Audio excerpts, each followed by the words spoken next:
Dia tak tahu yang dia ni rupa-rupanya Allah muliakan. Jadi Uwais Al-Qarni ni dia buat sebab ikhlas. Bukannya dia buat tu sebab nak dapatkan pujian daripada sesiapa.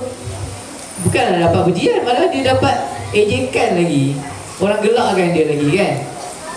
Macam tu juga dengan kamu. Saya harap kamu macam tu lah. Dengan ibu kena muliakan. Ibu suruh apa-apa kena buat. Ibu suruh jaga adik, apa kita nak buat?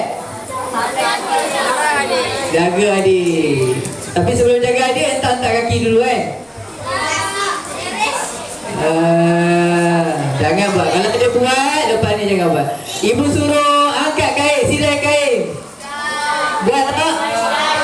Buat untuk dengan ikhlas. Tak payah nak mampu-mampu. Ibu ni sampai-sampai sidai tu.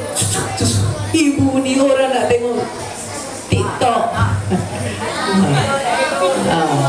Jangan nak melampau-lampau. Ikhlaskan diri, bantu, tolong ibu dan ayah. Tak rugi.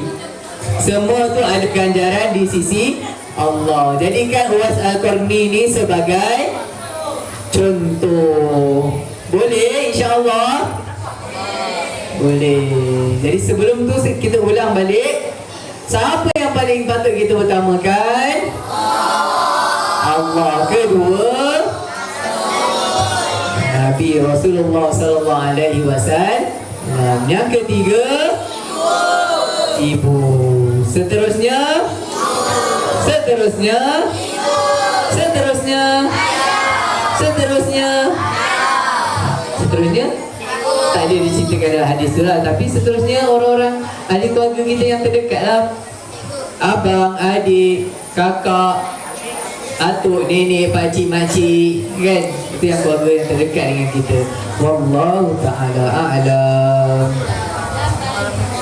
Siapa tak ada wuduk boleh pergi ambil wuduk dulu. Siapa yang dah batal, siapa yang tidur ni pergi ambil wuduk. Dah batal lah. Orang dah kejut pun tak bangun.